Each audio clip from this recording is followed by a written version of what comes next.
Welcome in, ladies and gentlemen. Let's get right into it. We've got a pretty fun episode for today. I'm joined by my buddy Matt. We are going to be discussing Star Wars, the prequel trilogy versus the original trilogy. Which set of three movies is better? And I will be taking the side of the OG trilogy. Matt will be taking the prequels. Here we go. Matt, why? Why do you think the prequels are better? Oh, that is an excellent question, and I will say I take this position authentically. I'm not trying to just stir commotion, although I think it is an enjoyable debate to have. But I really do, and I think before I go on, actually, I should preface this and say that I do very much enjoy the original trilogy. This is by no means to put those movies down, simply to say that I think that episodes one, two, and three progressively, and I think they each build on each other and get better, are great works both within the Star Wars universe and just as standalone science fiction films. And so to get into this, there's a few categories I think to break things down on and reasons why I think they're great movies. And the first one is to just start at a really surface level. Is that I think they're visually, especially again, episodes two and three, really stunning pictures. And I think another thing to add here is again, we do I will accept that the original trilogies, when made like back 50 years ago, I almost, man, that's not crazy to think about. But I know they were working with things, and I think for their time, those were like insane movies that, groundbreaking and with good reason. I mean, they've left their legacy for sure. But I feel like when you compare them with just what computer graphics have been able to do, granted, I think there's always an appreciation for the art of working with that lower tech level and really, making it work and putting you in the universe with just the tools they had back then. But the scenes, the combat scenes, the battle scenes of especially in episodes two and three they really give you that galactic scale. And I think those visuals are just very impressive. And from an objective standpoint, it just watches better to me. I can really get into the fights, get into the wars, and really feel that Star Wars science fiction, crazy technology, aliens, all this going on. And so that's kind of the first sort of pillar to build things off of. And I know that's somewhat superficial, but that's really just kind of the beginning of like, okay, I think these just they visually pop out as kind of more intense, dramatic movies for the scenes they were able to shoot.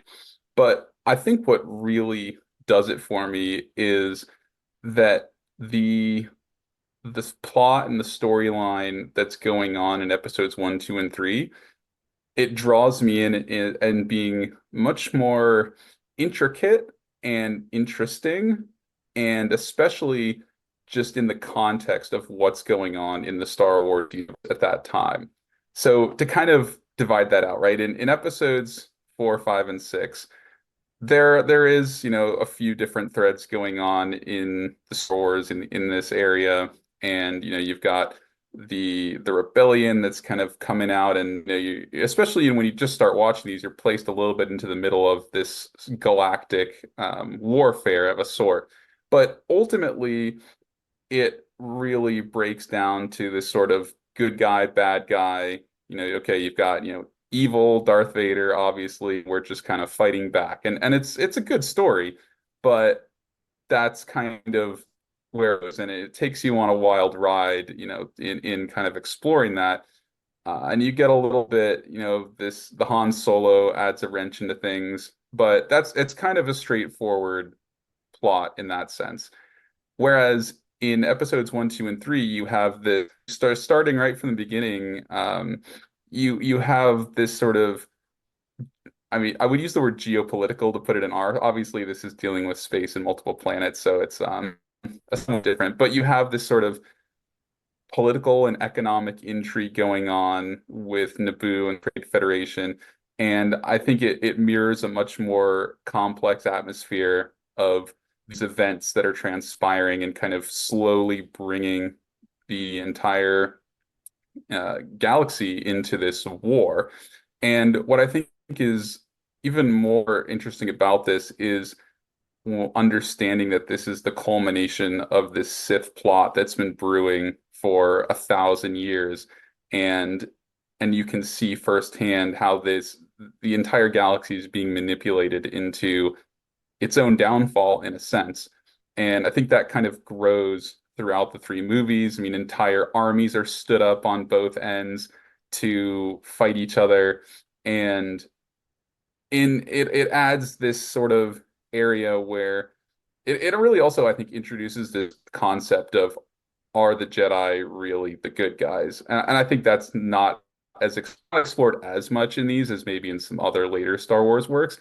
But I mean, you already see this Anakin, be rebelling against this and going back and forth. And I think it paints a little bit more doubt. I mean, I don't think it ever really tries to present the Sith as necessarily being good, but it shows that, hey, the Jedi, like maybe they're not right about everything, and maybe they are a little rigid in their ways. And I think all of that, it just, to me, it seems like a more fulfilling experience, of a movie, of a trilogy, I guess, in total. And it's just it's just a tale that really grips me. Now, I definitely want to hear your thoughts on that, but I will preface this and kind of throw a bone to the original trilogy, and that some of the points I have made, to be fair, it does rely on either an pre-existing knowledge of the extended universe, or I think it really also maybe does require multiple viewings. I mean, certainly when I first saw those episodes one, two, and three, I didn't really catch everything that was going on. I didn't understand the significance of it all, and it was like, okay, yeah, these are good movies. And I think at the time I did, when I'd first seen them, kind of for 4, 5, and 6. But I think it's one of those things that as I really came to understand the Star Wars universe and watch the movies again, my appreciation grew, and I began to think, you know what, hey, I think these movies, especially just that the linking, I think that 4, 5, and 6 are like standalone great movies, but one, two, and three really bring out this Star Wars lore and that struggle of the Sith, and especially in understanding the origins and then how they kind of disappeared. And you get these hints throughout one, two, and three of like maybe what's happened in the past. And that, kind of crazy to think that all of this planning, they've slowly been building up their power. Now you get to watch how they went from nothing, how, one person two times, but right, kind of just this continuation of the same person throughout history managed to bring the entire galaxy down. Well, that's a lot of points there. See, And yeah, I've got the case prepared. yeah, you've certainly done uh, quite a bit of analysis on this. Good. Uh, so a few things about the prequels before I make my case for the original trilogy. The prequels were much more what Lucas wanted to do, effects wise, CGI, uh, fight choreography. Now it's no secret that he was not an actor's director, so the acting in all six movies is kind of hokey, but it's fun in that way. It's almost it's not exactly cringe, but it's ju- just bad enough to where it makes you it makes you kind of giggle at it, but it doesn't take you out of what's going on, right? So that's something that can be a sort of blanket bridge between both series. Is the acting just wasn't. too great. Um, but it's fun. It's a fun little staple of Star Wars. Now, the effects, the CGI, the heavy reliance on practical for the OG trilogy.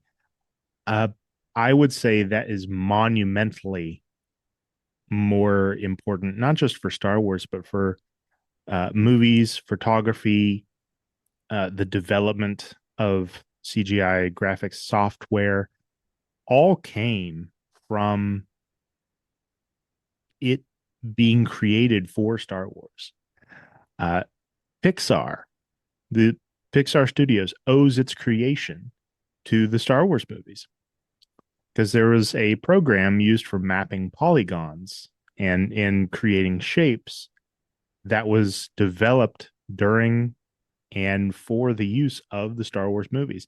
And it was called Pixar. And eventually that singular software was uh, put onto a computer. The entire computer, I mean, back then there were these monstrous machines, but they slowly got smaller and better throughout the 80s. Those those computers were only used for the Pixar software. Well, eventually you had like a whole warehouse studio full of those. That became Pixar Studios.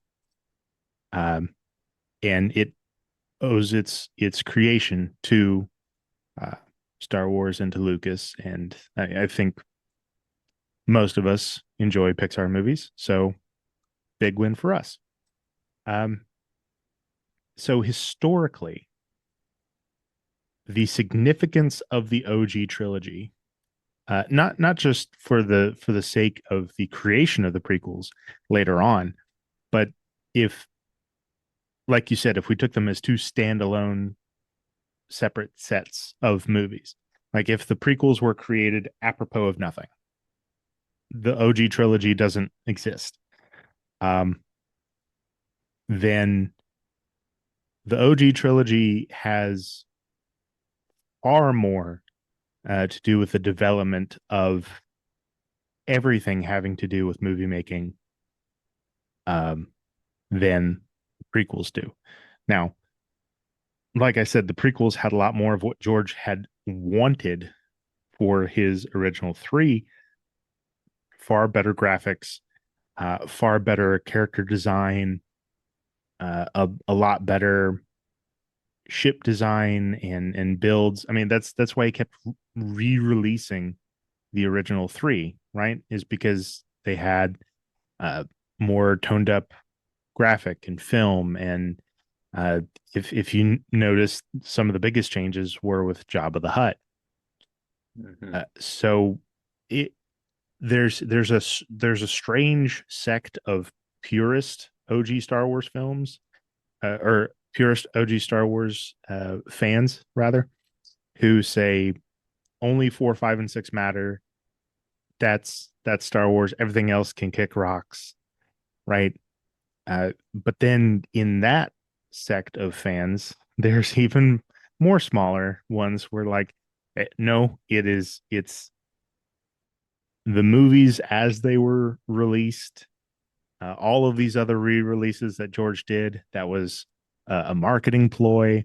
That was just for him to make money. That was just his pet project. What he originally came out with, that's pure, that's gold. That is what we're going with. That's Star Wars. And it's kind of imploded into all of these other different sects of fans nowadays, which is a nightmare in and of itself. But yeah, so moving on from all of that, I would say one of the one of the most important reasons why the original trilogy is the quintessential Star Wars, the most important Star Wars. And like you said, I am not putting down the other three. I love the prequels. They're a great set of movies. They're some of my favorites. Um, However, the original three were a damn near perfect encapsulation of a ton of tropes and themes and uh, backdrops and plots and tableaus. It was the Arthurian legend. It was uh, Buddhism and Hinduism. It was spaghetti westerns. It was samurai influence, in Bushido influence. It was the parable of the cruel king and the just father, and having to save your father from the belly of the beast, right? As Luke does with Vader. But Lucas gives us a almost unique way of him doing that, right? It's not to say that this hasn't been done before, but the way it was presented is almost wholly unique, right? Where Luke, after denying uh, Palpatine from giving him complete power, not only over the situation that he's in, where he's having to fight his dad, but think about it. He was offering him power over the galaxy, right? You can Hmm. save your friends. Everyone you care about not only lives, but you now get to rule the universe, kid. There's no loss here. But Luke understands, and we understand that to do this deal with the devil is to literally do the deal with the devil, right? He would be selling his soul essentially. And he realizes this in the movie, right? The emperor says, with each passing moment you become more my servant. And uh Luke looks at his dad on the floor, looks at his hand he just chopped off, looks at his own mechanical hand, and realizes symbolically the emperor is correct. The emperor is right. The more Luke fights, the more Luke gives into hatred, which does lead him to knock Vader down. The emperor's winning, right? And Luke realizes, oh, what I'm thinking of as two separate sides of this conflict, it's really not. It's me and Anakin, my father, against the Emperor. Anakin's just blinded. He's just tricked, bamboozled. He's enslaved, right? He's he's got his soul ripped out of him and held by the Emperor, and I have to get it back somehow, or die trying. I'll sacrifice myself for my father if that's what it takes, and that's what he does. And it does wrench Anakin's soul back from the Emperor, give it back to him.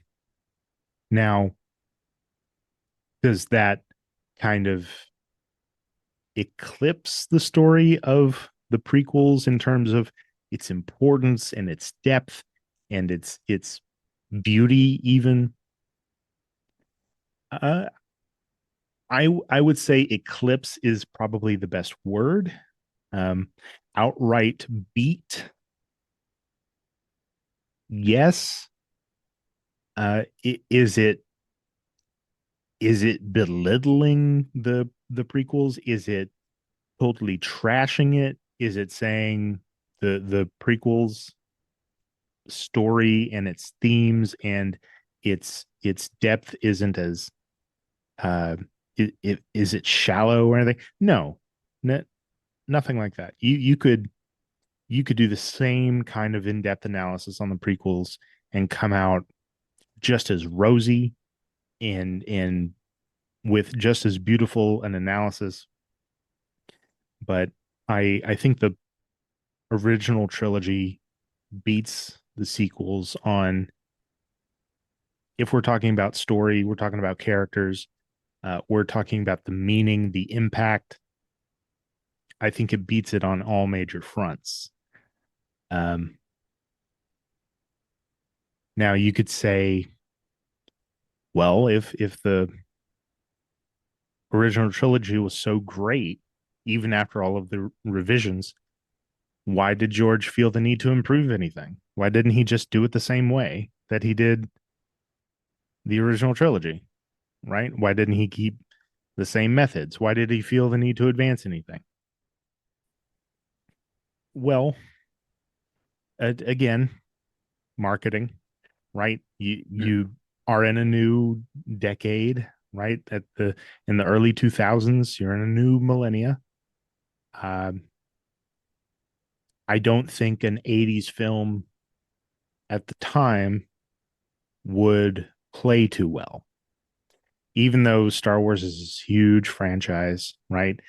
You want to give your audience something fresh, something new looking, something very much in the times, but that is also wholly on brand with the franchise. So, yeah, that is my opening for the case that the original trilogy is superior. It was very well articulated, and I think I've never heard it argued so persuasively and in depth like that with the storyline and everything. I think to start off, I will concede in terms of just pure significance of the movies. And I think for the reasons you laid out, I would certainly hand it to the OG trilogy that they were compared to other works at the time and compared to the impact they had on the future. I think I would agree. It's clear that their impact and influence is much greater. Now, I would say with regards to all those different story elements and the character elements, I think what I like more about the prequel trilogy is that it's just a grander scale, I feel, where everything you described is spot on, and very impactful in terms of those moments, especially the ultimate conclusion with that the relationship between Palpatine, Anakin, and his son Luke. But that's all very personal and well, I think personal is the right word in terms of that conflict. Whereas the episodes one, two, and three, I think push more of that broader, like this is the entire galaxy at stake, and you have all these different sorts of levels of government and corporations and militaries, and you still do have that personal element in it of the conflict of Anakin as he goes back and forth and whether he's going to side with Palpatine and who is Palpatine, what is this um versus like the Jedi themselves as a whole. And I think that's to me what I view it as, it's just like a much larger scale story that really like fits a galactic narrative.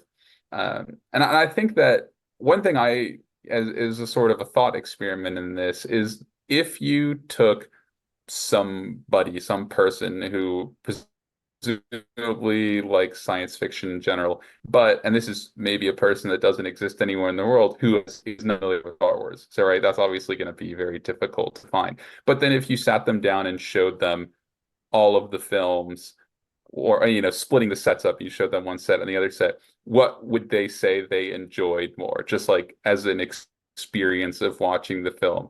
And I can't say, and I would think that they would say, well, those are all like great movies. But I feel like just from the pure, which, if you ask that person, which movies did you like more? I think they would say the prequels. And I think that's what I would say. Again, impossible to know for sure, but just based on sitting down, seeing the visuals, getting this huge, galactic war story, which again, it's close because you do have that. I think that while I do feel like it's more, it's a bigger scale in one, two, and three, like the OG trilogy certainly has that and a lot of it. And I think that's partly why it's also, I think, great movies and why I love them.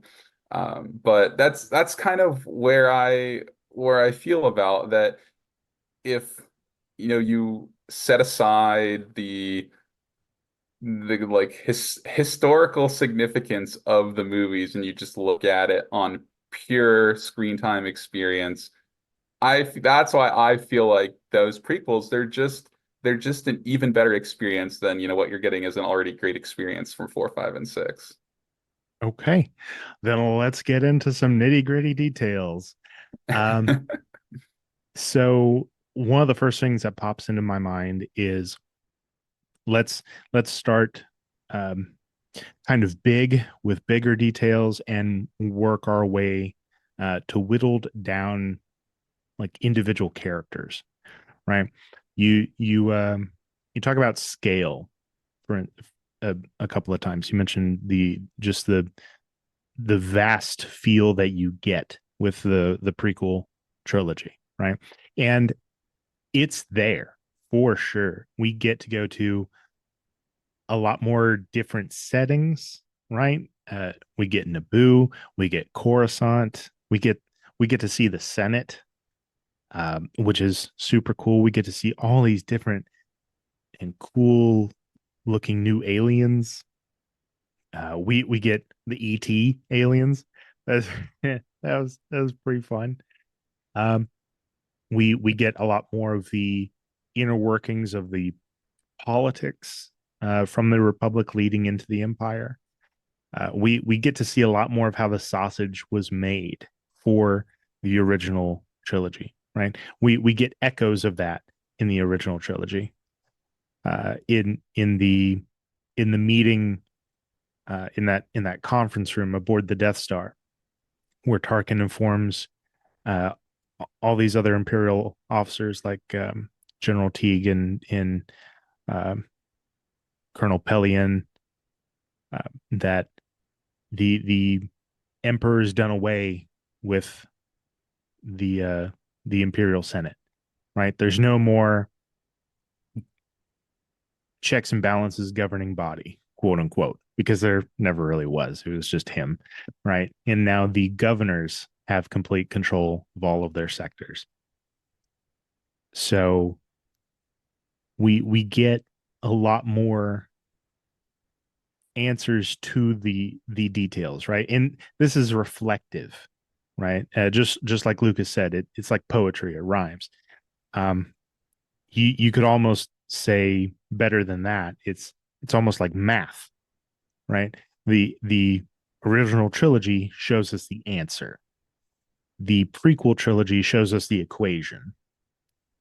Okay, Hmm. so and you said I think in the opening, Obi-Wan drops this casual line um, that, oh yeah, I was in the Clone Wars with your dad. I was a Jedi. Or maybe I was thinking that. I don't remember. But we've said a lot already. Uh, Yeah. but that was just like a casual throwaway line, right? Where Obi-Wan is saying, "Yeah, I was a Jedi Knight like your dad. Yeah, you fought in the Clone Wars. Yeah, yeah, yeah. That sounds really interesting. Like, tell me more about that, please." Right? Like, was everybody just cloning themselves and going around, killing each other? How does that work? What's a knight? What's a Jedi? What's a knight in a big sci-fi universe with spaceships and laser guns and in big robot samurai looking dudes? Like what's a dude in plate armor and a sword gonna do? Like what was all that? Um, and it's just these little things that Lucas with the prequels said, I'm going to answer some of the most important and asked about questions that the OG trilogy kind of made people ask and wonder about. And I think he did it really, really well. Um, and one of the big ways, the big handful of ways that he did that, I think, to your point, is the scale of things. He quantified a lot of things for us, right? He kind of gave us a feel for exactly how big the Galactic Republic was. Uh, it, like I said, we saw a whole bunch of different worlds and sceneries, and we kind of understood just from, like I said, little details, right? The Republic is so big that in the galaxy that it's set in is so big that it kind of is a house of cards some places, right? There's slavery in the galaxy, but the Republic has anti-slavery laws. Well, there are some places where the Republic just doesn't exist, even though those places and those worlds do fall under the Republic in one way or another. If it's not directly, it's provincially, or it's uh, just kind of so along inside the Republic government in one way or another. Um, but on Tatooine, it's complete criminal control. The Hutts own everything, right?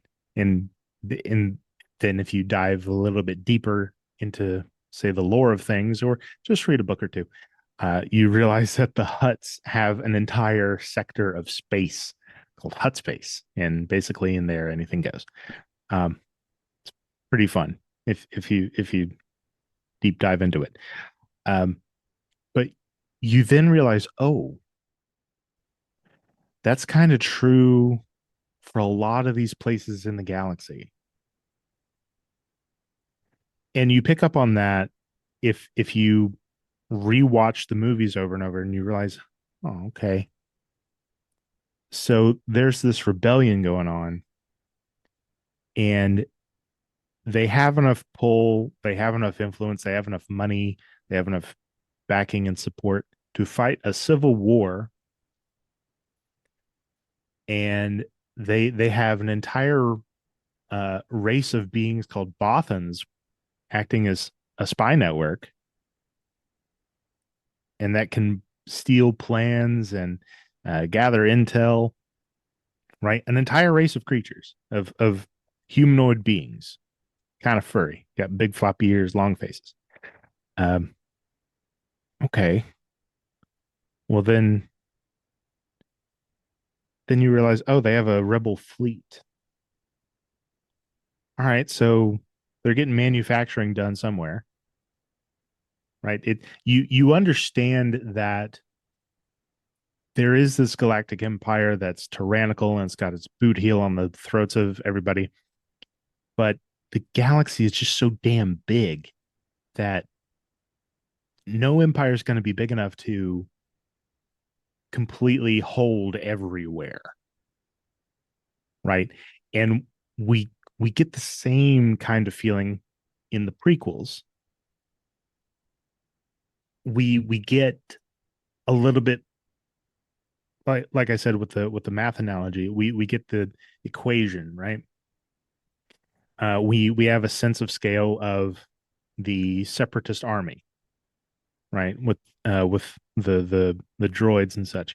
When Kenobi goes to Camino, there's there's kind of a debate on the question of whether the 200,000 units that Lama Su tells Kenobi about means 200,000 individual clones, or if it's units as in like a squad, or Hmm. whatever metric of unit it actually means, right? With a million more on the way. Because then you think, oh, well, it doesn't sound very big. Like to fight a galactic war, you only have 200,000 soldiers that can hold a planet, maybe. Like if you're fighting against a whole planet, like maybe. I don't, it, and even if it's 200,000 squads, squad is like 6 to 10 soldiers. It's still only a couple of million. It's not a lot.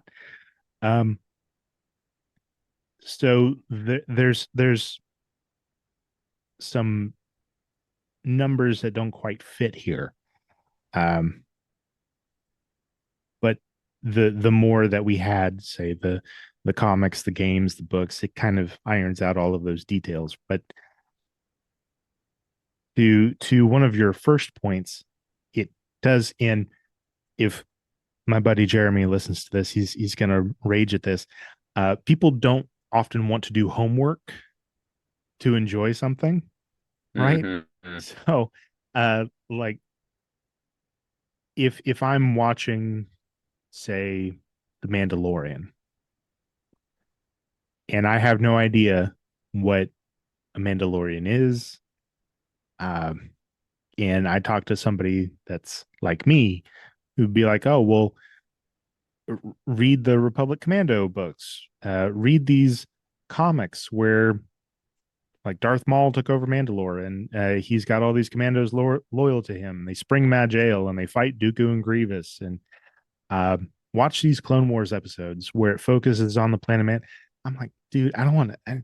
This is a lot. I don't want to do the homework for all of these details to enjoy just a show that's not even that long. It's crazy. So I think the added details that are necessary where they are added is very important. Um, but the OG trilogy, I think Lucas understood that when writing this story because he omits all those details, right? He doesn't expand on, well, who are the Bothans? What's that fish guy? What are these? What are Mon Calamari? Right?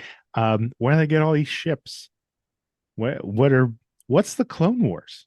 Like what he chose to nip all of these details and just make because they all sound cool, right? So he decided to leave these out to explain them later, come back with another set of movies. And you and I can understand very well if we're wanting somebody to enjoy something as much as we are, we want to almost overload them with information, right? We want to tell them every detail, get them involved in all the best games, say, hey, here are these 100 comics. These are the best ones to read. There's 1,000 of them, but focus on these 100, right? We want to get them as immersed and kind of drowning in all of these fun details. I think Lucas realized that and said, well, what can I get away with that keeps it as a peak story, makes it shine the best, makes it stand out, makes it sound great, but it doesn't overload, doesn't overwhelm, right? It doesn't get us bogged down in exposition. And I think he does that extremely well with the original trilogy, which is the answer to the equation. I think people are much better suited if they see a nice like if I present you with $100, you're going to say, "Oh, cool, $100."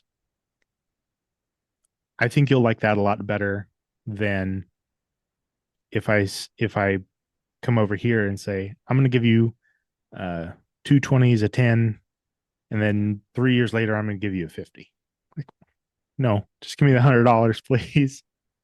Um, so starting off on a very broad sense, and like I said, we'll work our way up to the much more smaller and minute details of things down to individual characters. I think you're onto something here with the scale, but I think the OG scale was what it needed to be to get the point across, to tell the story correctly, how it needed to be told. And then I think the scale of the prequel trilogy does what it needs to do, where it can be bigger because it needs to be, because it needs to help answer those questions, to help set up the equation of how we get to the OG trilogy. Yeah, that does have me reflecting that, I mentioned earlier, what would somebody think if they were just to see one set and then the other set? And I think another question I'm now contemplating is, what would somebody think of one set without the existence of the other? And I think in that sense, I would go with, yeah, I suppose in that context, the OG trilogy stands alone as a better work, in that, like you said, it kind of is, it's self-contained, but in just the right amount. Because like you said, there are hints at a greater story at work.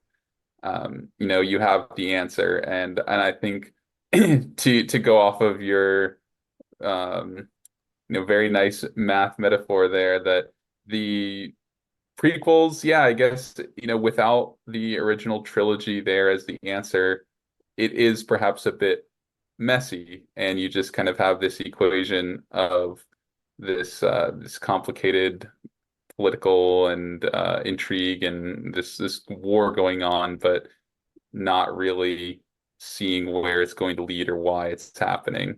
So that I'll make that concession. And I think another thing is that both sets of movies really do benefit from both multiple rewatchings and from a expanded universe dive, whatever it may be, whether it's books, shows, comics. So, and in that sense, I almost feel like the more, I think maybe my bias comes from the fact that I think I've just consumed more early galactic lore, like, First Republic type stuff.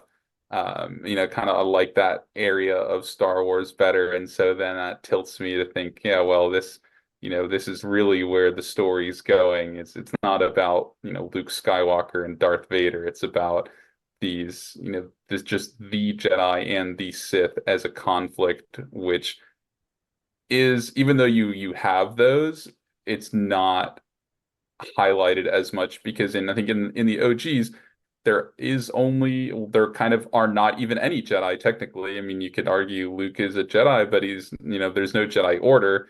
And likewise, I mean, yeah, you have the Sith, but it's without a Jedi Order, what is the Sith? It's just a thing, it's kind of like, what is light without darkness? What is darkness without light? So yeah, I'm interested though to hear your take on some of the more nitty-gritty specifics within there. Well, the one you just said is a pretty good one to start with. So in the prequels, whenever Anakin goes full Vader, kills a bunch of kids, and goes off to fight his best friend, Kenobi says that you were the chosen one. You were meant to destroy the Sith. So there's a prophecy around Anakin being the chosen one that basically says he'll bring balance to the Force. Now, balance is equal. It's equilibrium, right? That, and if we're talking light and dark side, that means there's going to be an equal amount of light and dark side, right? And what ends up happening at the end of Revenge of the Sith? You got too powerful dark side, too powerful light side, right? You got Yoda and Sidious, you got Vader and Kenobi. That's balance, baby. That's right. That's I mean, so what does that mean for uh pre that, right? The Force was way out of balance because there was too much light. Not something that any of them thought about. Like, too much light. What are you talking about? You can't have too much good. Well, of course you can. Yeah, that's the Jedi's whole hmm hubris, right? They're the Greek gods in that way.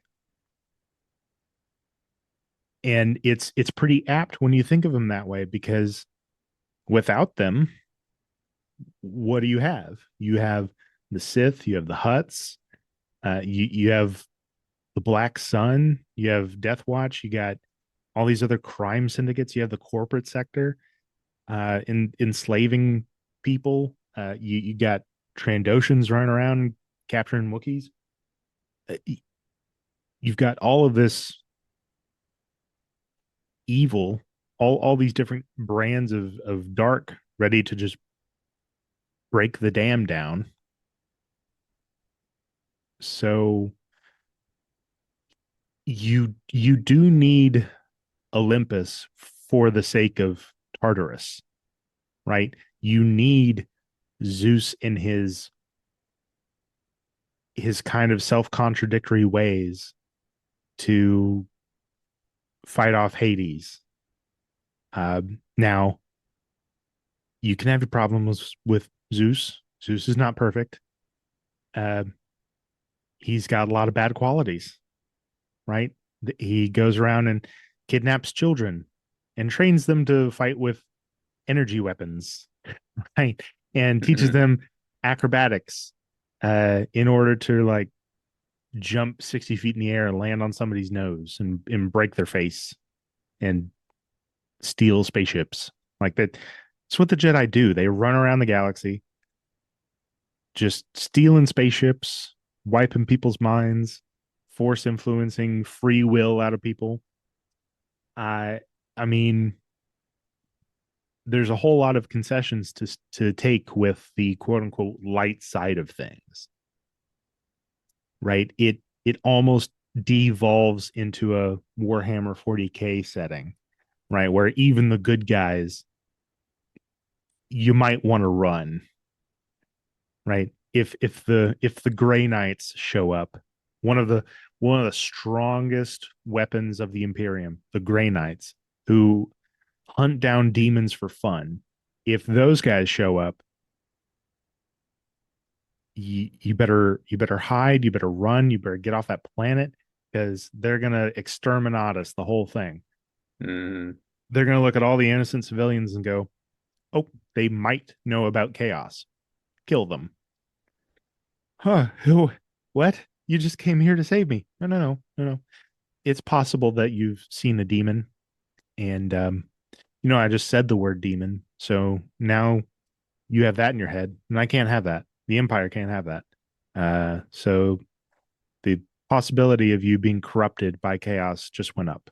Um, and we're here to exterminate chaos. So your entire planet has to be glass. That's kind of what the Jedi do, right? That the Sith are just more demonic about it. Like they do almost the same things because the Jedi are, and this is prequels and everything that came before those Jedi. We'll get into the Mhm. OG Jedi here in a minute, but prequel and before those Jedi, that Jedi Order, um, they did show up at people's homes and say, "Hey, that 2-year-old can move stuff with their brain. I'm going to take him to permanent summer camp, and he's gonna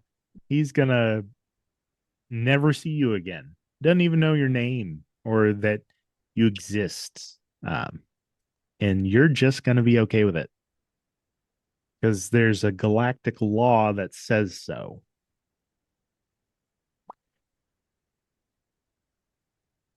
Sounds kind of bad.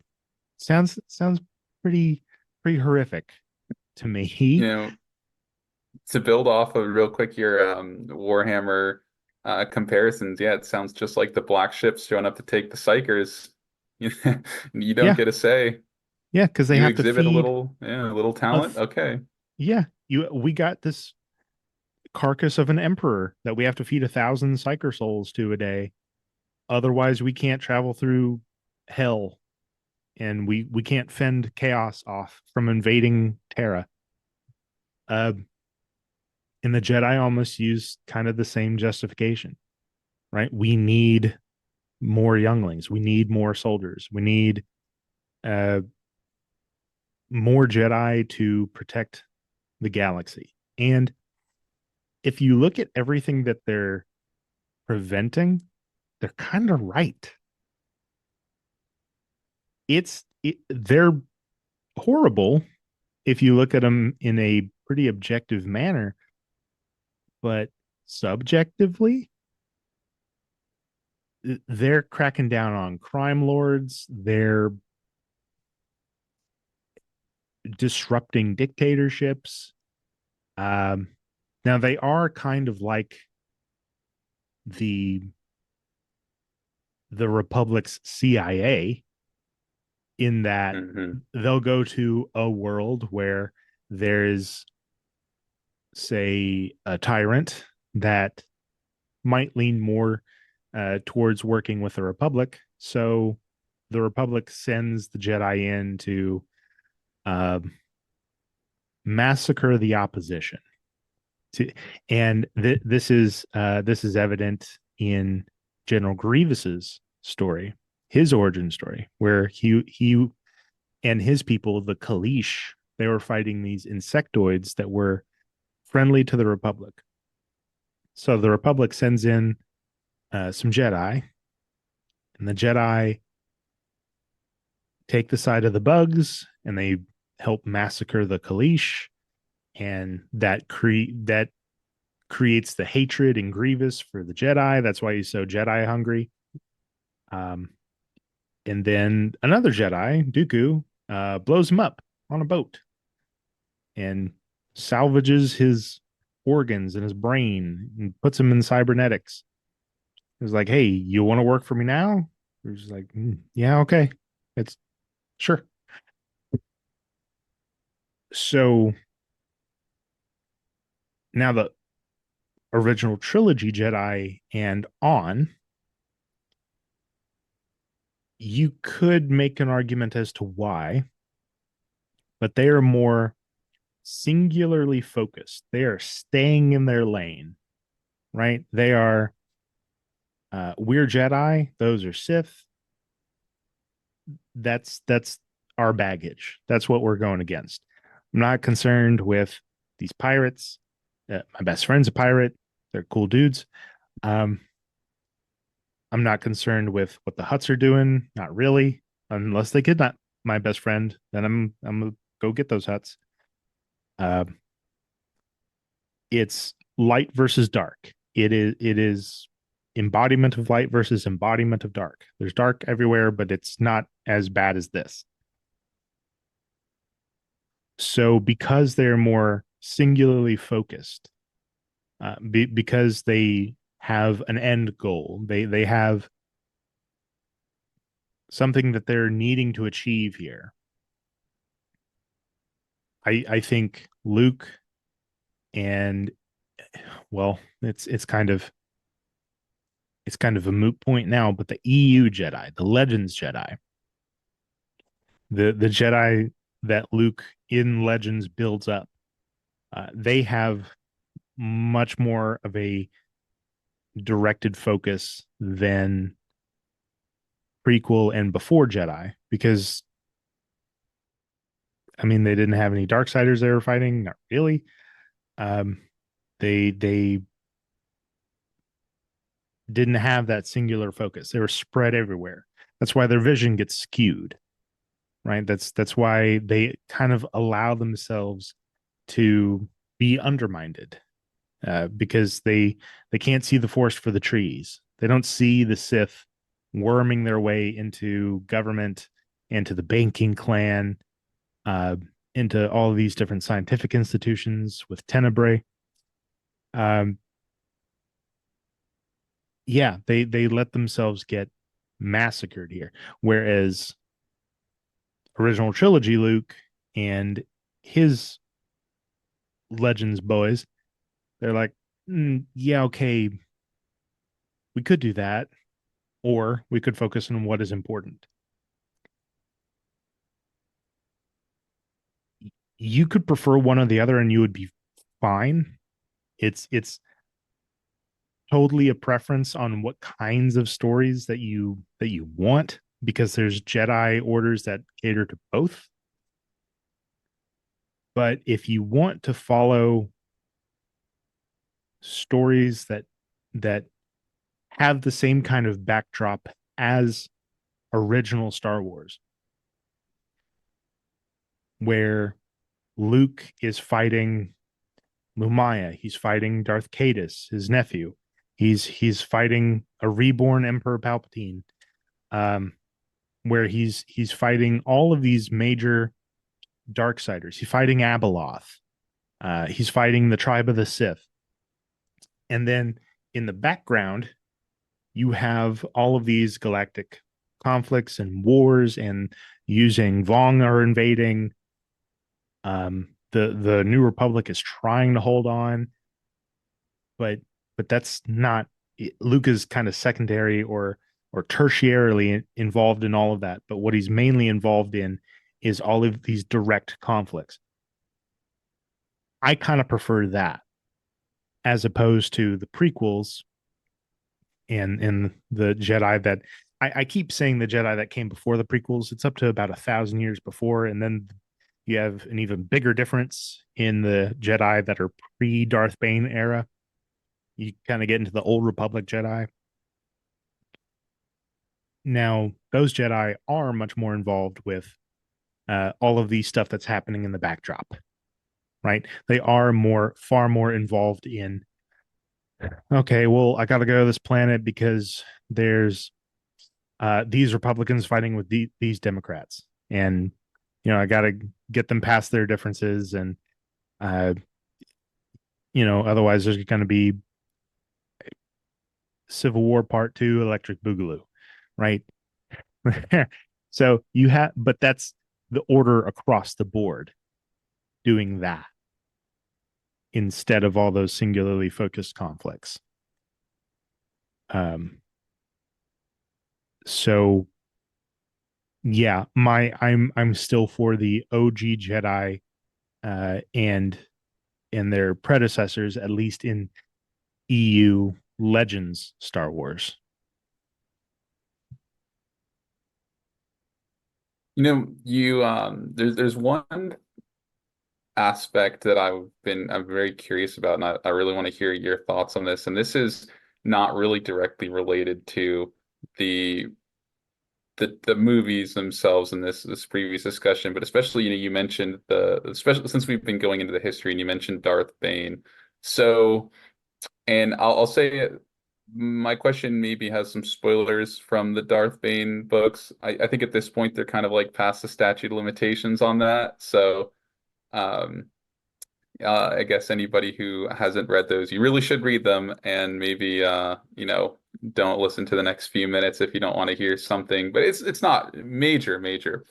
Um, but anyway, so I guess first also to provide a bit of a refresher for people so they know, like Darth Bane basically was the one who turned the Sith from a collection of many individuals into just the two, the master and the apprentice. And he basically tricked all the other Sith into some ritual that sucked all their souls in and effectively killed them all, which was crazy.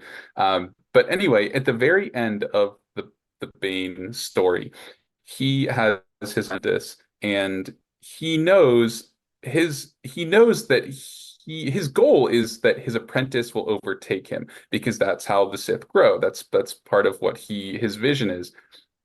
So in a sense, he knows that he has to die to see the Sith legacy live on. But in the very end of the last book, after his apprentice defeats him, one thing that it was hinted at that or discussed openly that he had been practicing was how to like to insert his soul into the body of another living being, as part of the dark arts. And he would do it through contact. And then in the very end, I don't remember the exact scene, but basically he is kind of grabbing onto his apprentice as he is being killed. And then afterwards, you have the aftermath where, okay, Bane is dead. The apprentice, whose name is a female, I forget her exact name. Yeah, Darth Um, Zana. yeah, exactly. And in like the last page, I think. So there was some feature of Bane that had been brought up, like a tick or a twitch, something very like subtle but specific like that. And then in the very end, it closes with after Darth Zana defeats Bane, that she kind of gives that little twitch. And to me, the heavy implication there is that in the last seconds of his life, Bane soul jumped into his apprentice.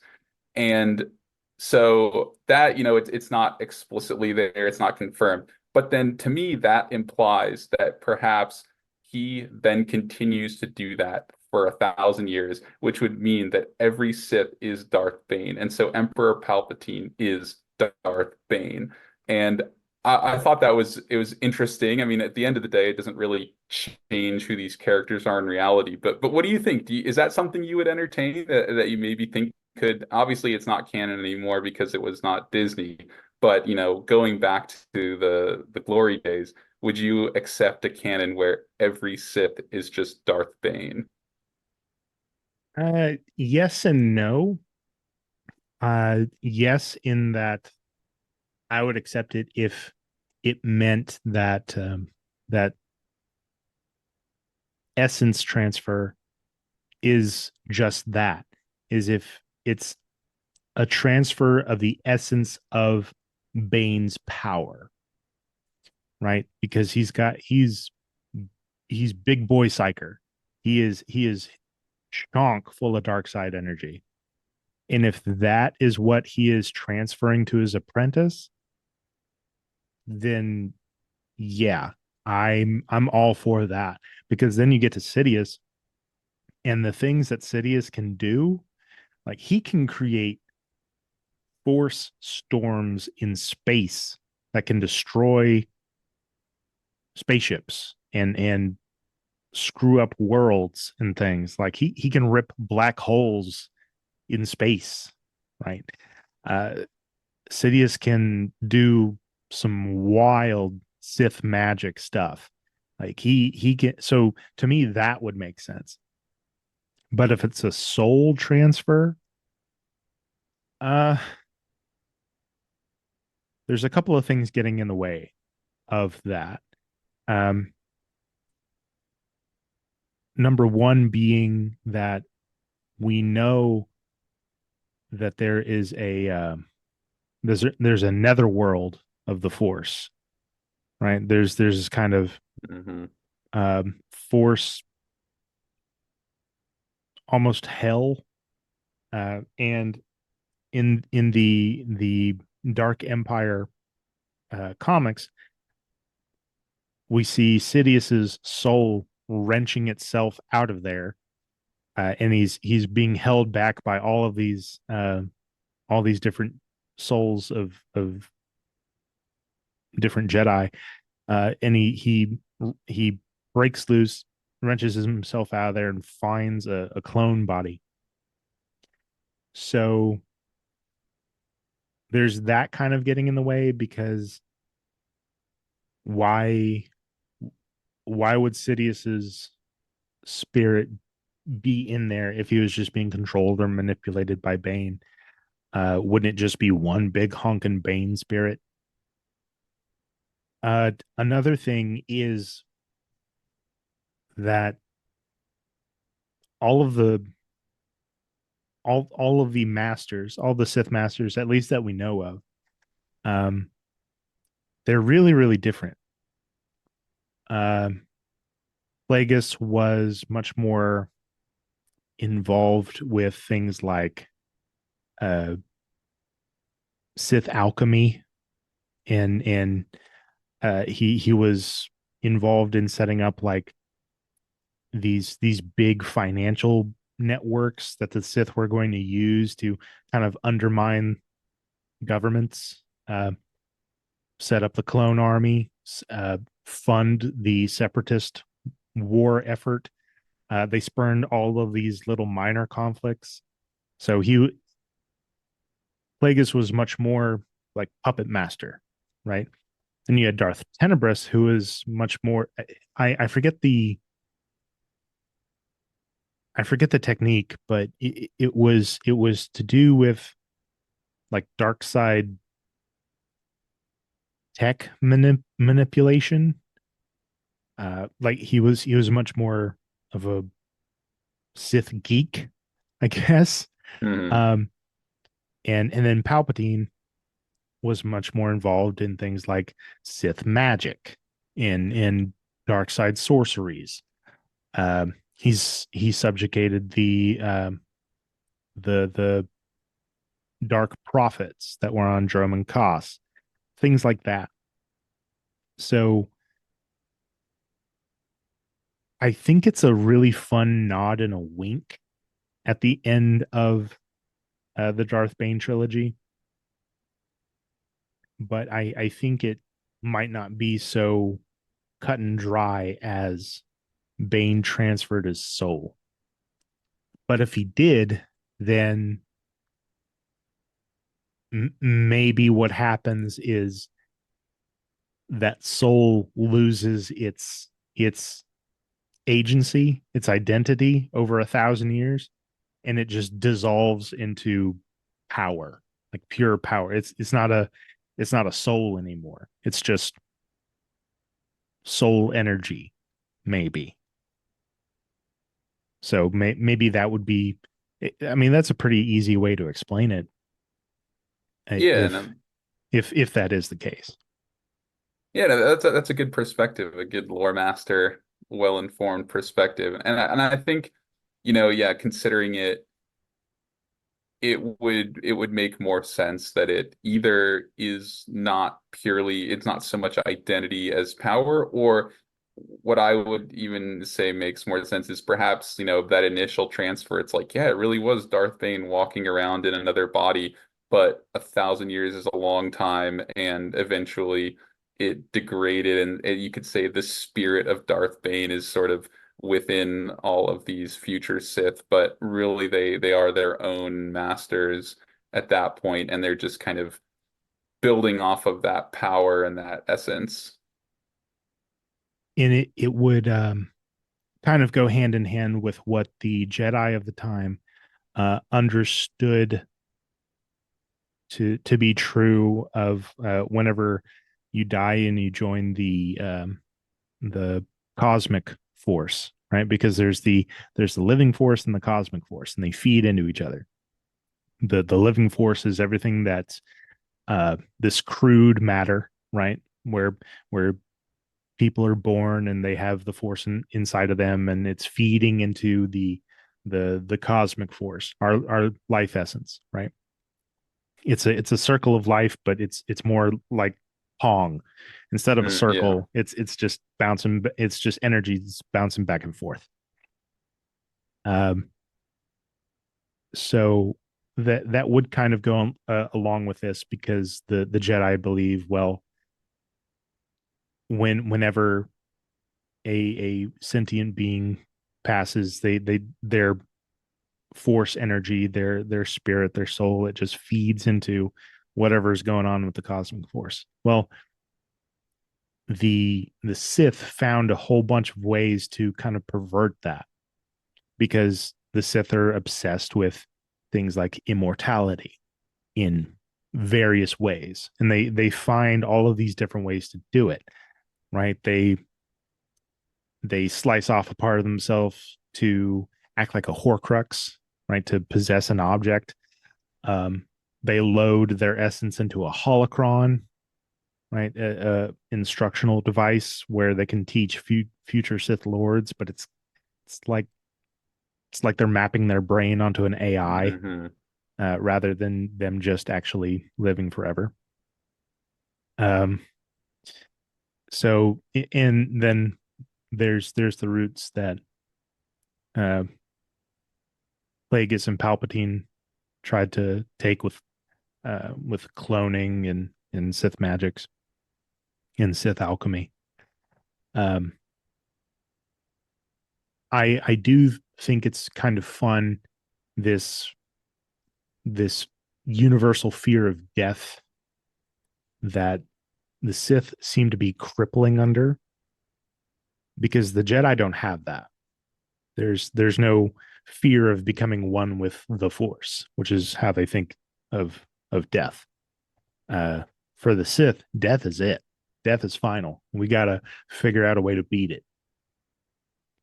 Um, in that, I think that's kind of a core pillar in the Darth Bane story is you have all these Jedi who are content with they go out like Kenobi does. He's like, nope, it's my time. Here I go. Hmm. It doesn't matter how I go. It doesn't matter that my enemy is about to kill me. I am at peace. And then you have the Sith, namely Bane, who are like, hmm, you know, I need a few more extra years. I don't know if my apprentice is going to cut it. I might, you know, have to extend my life. I might have to become immortal because this chick just sucks. She's not working out. Um, I need a better apprentice. And what if I do kill them? What if after 10 years, I give them a test, they die. Okay, well, what then? Am I just going to keep rinsing and repeating? No, I need to live forever, and that's why. Um, so for OG versus prequel trilogies, it's kind of difficult to do because the villains are the same. Right. Um, now with like going back to the math analogy, the secondary villains are all the same as Darth Vader, right? You have the fallen Jedi, the cyborg, and the Sith warrior, right? Darth Maul, the Sith warrior, the cyborg Grievous, and the fallen Jedi Dooku. All the same as Darth Vader. Hmm. And they're all meant to be that. They're all meant to be reflections of him. Um, and then of course you have Sidious, who's the same. So it's kind of difficult to do a which is superior in a couple of different respects. I mean, because they are kind of all the same, right? Uh, Sidious in the prequels, plotting, scheming, manipulating his way to power. In the OG trilogy, Sidious is much more like a 70s Godzilla monster, right? Like a horror movie almost. The fear of Sidious is in his name and his empire's overwhelming presence. It's not in him, right? We barely see Sidious um, at all. We just feel the weight of his presence, and that's what makes him scary. That's what makes him the big bad, right? He doesn't have to be there for him to inflict fear,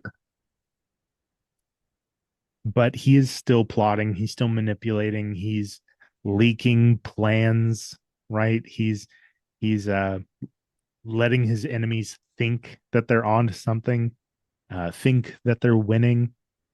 And when they finally come about, oh hey, now you can't leave. You're trapped. Bam. Um, so yeah, I think in terms of villainous characters, I think prequels and sequels they kind of or prequels and OG trilogy, I think they kind of go tit for tat.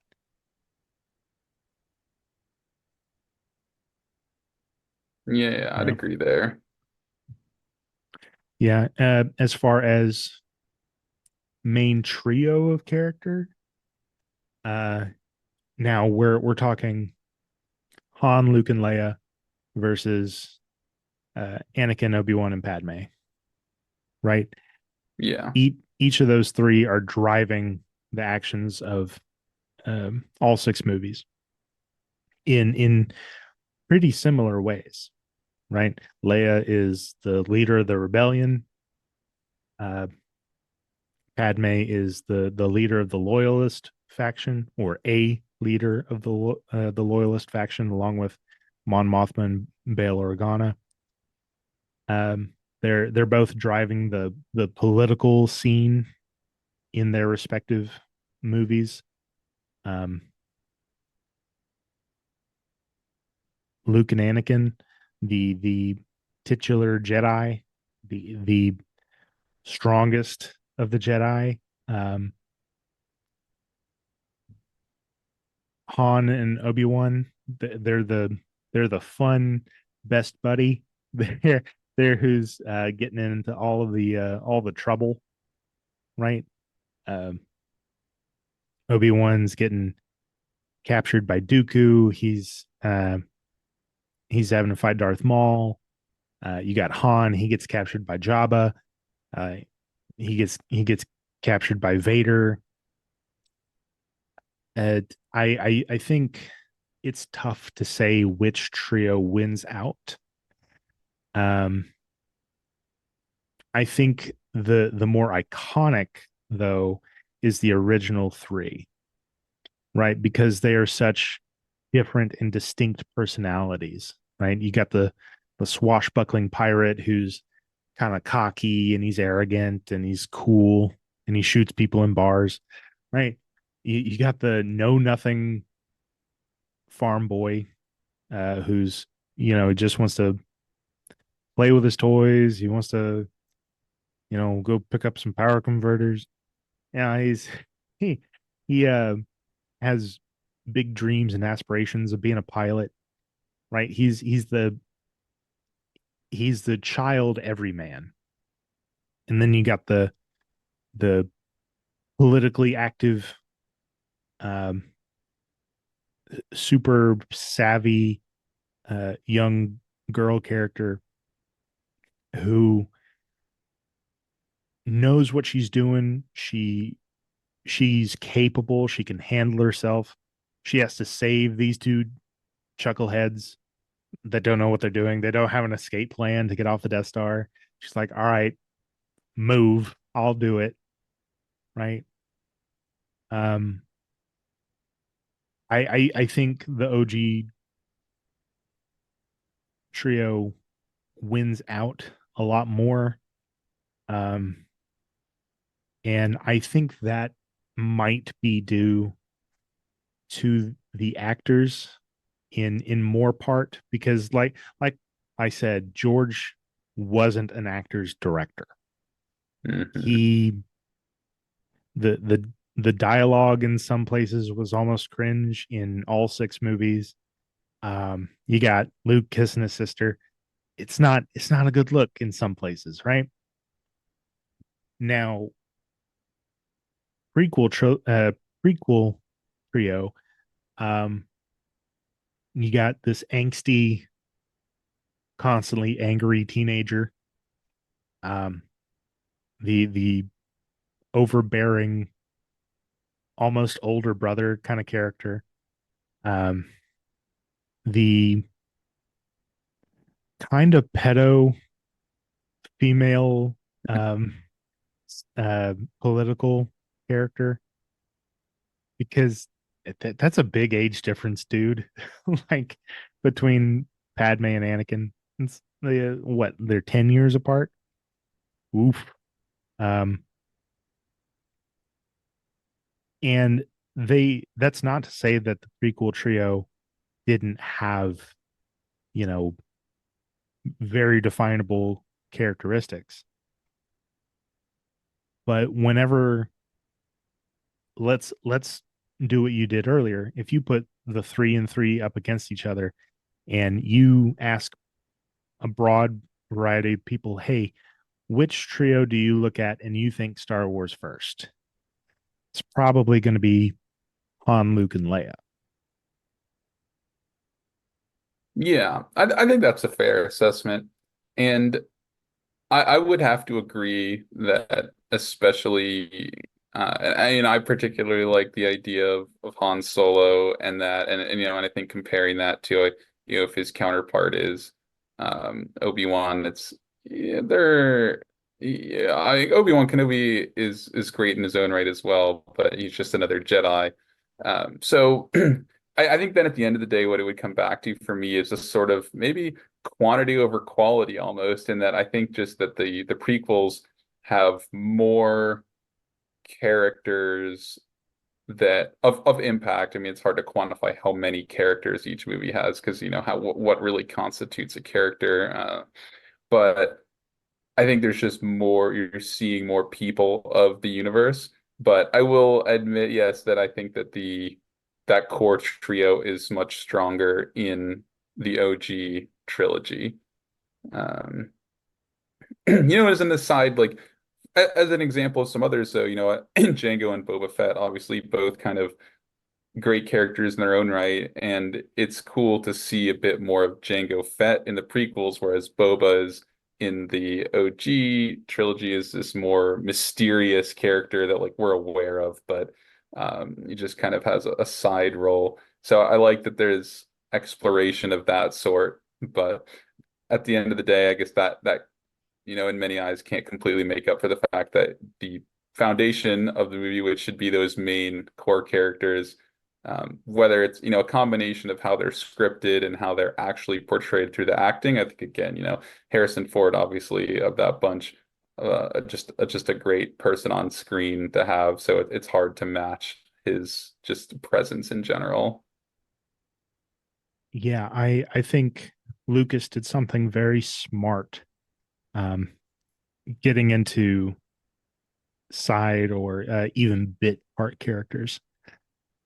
I think Lucas did something very smart in the OG trilogy in that none of his none of his main cast characters or even secondary or tertiary characters were prosthetically based or aliens or what have you, because I think he knew that it would come off kind of hokey.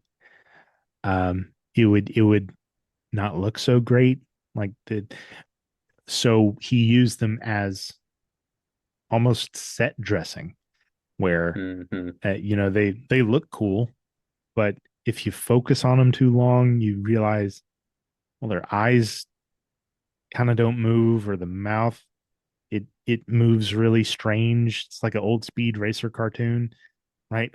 Where it's not syncing up correctly. Um, but he saved that for the prequels, where we had a lot more alien secondary or primary characters, because he could he could make them well enough to where they didn't take you out of the uncanny valley, right? Hmm. Um, if you see Jar Jar talking, his his movements, his lips, they're all matching up with what he's saying. You can kind of understand that he's emoting with his body language. Um, Same thing with the other Gungans, with Boss Nass, with Dex at the diner. Uh, I think Lucas was correct in doing all of that for the prequels, where CGI was a lot better, prosthetics were a lot better. He had a lot more cash to blow on those things. Now, that's not to say that in the OG trilogy we don't we definitely remember all the cool looking aliens, and I mean, hell, Boba Fett. Tell me how Boba Fett was like a favorite from the OG trilogy. Had two lines, Right. and one of them was as he falls into the Sarlacc pit. Uh, but he's a fan favorite. He's like Bob from the Michael Keaton Batman movies. Mm. The Joker's main henchman, Bob. He's You're my number one guy. He's that guy. People love Bob. Why? He didn't say anything. He just looks cool. Like that's it is sometimes that simple. Is you make something look really cool and people will really like it, right? Like why do people like dragons? It's because they look stinking cool. It's not because they do anything. They're not practically useful. They're big, giant flying terrors of death. You know, they just look really awesome. And same thing for Boba Fett, for a lot of the backdrop aliens for in Jabba's palace. He had a ton of them, um, and he used them more when they were in direct contact with the main characters, usually as monsters, right? Everything is trying to eat Luke Skywalker in the original trilogy, right? You had the the I forgot what it was called, like a Dagoda or something. It was that weird snake octopus thing in the Death Star trash compactor. Little eyeball pops Oh up out of the yeah. water, looks around. Yeah, that's trying to eat Luke. Um, the Wampa on Hoth is trying to eat Luke, and then the Rancor in Return of the Jedi is trying to eat Luke. Everything wants to eat this guy. I don't know why, but yeah, whenever Lucas is using aliens, he's having them in direct sort of dangerous conflict, and he's making them monsters. He's not. It's barely. I think the only alien we really get that's significant that talks to the main characters and that is a main character in their movie are Admiral Akbar and Jabba the Hutt and Bib Fortuna. That's really kind of it. You just Mm. That's all we get. But they were done really, really well. Um, so I I think this is where you could concede to the prequels in that their their use of aliens and creatures and monsters was probably better, but that's more so due to the advancements in CGI and prosthetics and everything. Um, because like I said, if Lucas did do it with the OG trilogy, it would have just looked kind of hokey, and he wanted to steer away from that. Um, but when he did do it, he made sure to do it as well as possible with those three characters.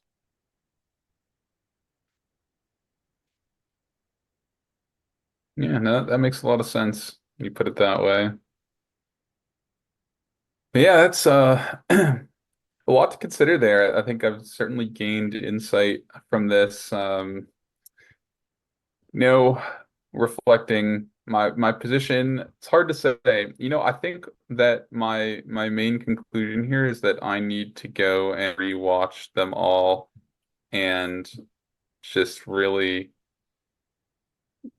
kind of think about them each. It's I feel like now after having talked about this, I'll probably gain even more from watching them again, which is I think a great thing that speaks to the timeless nature of all the movies themselves. Yeah, you can pick out a few things to focus on in each watch through and really delve into all those things. But just focusing on say like let's say you're going to focus on just the emperor, right? How much of Hmm. the emperor do you actually see? Like physically, you see his hands, you see his face. That is all. If you just look, if you didn't know that he was a human being, you I don't know in this space opera with wizards and giant killer teddy bears. Like, like um, there's aliens running around everywhere. You might not know what that is, and if you delve into the more philosophical side of things, or the more metaphysical side of things, you could realize, oh, he's just kind of a floating head and hand, and he's shooting lightning, and he's saying all these evil things, and he's tricking people. Oh, that's a demon. That's Hmm. yeah. That oh, I see what's happening here. the There's this demon emperor, and he's building these enormous machines that can blow up planets in an instant, and he has all of these British Nazis running around everywhere. Like, this guy, okay, I see what's happening here. But you can do that with every kind of thread that you want to focus on and pull, right? I mean, his guards are these big red helmeted, red hooded. Yeah, those are demons following him. Hmm. Like, it's a pretty it's a pretty baseline analogy that you can use to fork off into all of these different places. Um, but I would encourage doing that with uh, almost anything that you can hyper focus on that's of significance in these movies. Yeah, I think that's a great insight there too. So, do we say that OG won? With the do we say, or Yeah, it's I won't commit to that. I think that I need more evidence, and by evidence I mean I'll have to go rewatch them really with the eye for this. But I think you've made probably the strongest case for them I've heard, and whereas previously many people just kind of say they're better because they've heard other people say they're better, but I think you've really laid out why they are just in, holistically speaking, right? I think there's strengths and weaknesses to them all, but I think the way you put it, I could see, yeah, overall, when we take everything into consideration, the OG trilogy is just better work of art and work of film. and I think one of my favorites, um, if you want to compare them side by side, is Luke and Anakin. Hmm. The prequels are a study in the fall of the chosen one, right? The OG is kind of the rise of the hero. They're both coming of age stories. One's just coming into an age of darkness. The other one is coming into a age of reason and order. So if you and this is painted on both of them, um, in every aspect of their character. You see Anakin in Phantom Menace. He's kind of like, just look at how the character designs are. He's got gray and white clothes and robes, and he's kind of he's very neutral, right? But then in Attack of the Clones, he's got a lot of brown, black. He's got this dark leather. He's a little bit more angsty. And then in Revenge of the Sith, all black. All Hmm. He's just a stone throw away from Vader, right? And then in the OG, Luke, same thing, right? He's following the same character design, the same um, path almost to power in his character development, right? He starts off white robes, gray boots, right? And then in the Empire Strikes Back, he's got a lot more grit, a lot more grime on him. He's more darker tones and everything. And then in Return of the Jedi, all black. Mm, right? But the difference is whenever the demon offers him power, he's like, nah, I'm gonna save my dad instead, right? But that's just one aspect of the dual character analysis and how they progress and how they grow. If you expand it, then you start to notice all of these striking similarities and uh, where exactly they divulge and where they differ, and that's expanded into and played out onto the films themselves in the backdrop of the story that they're happening in. So yeah, I would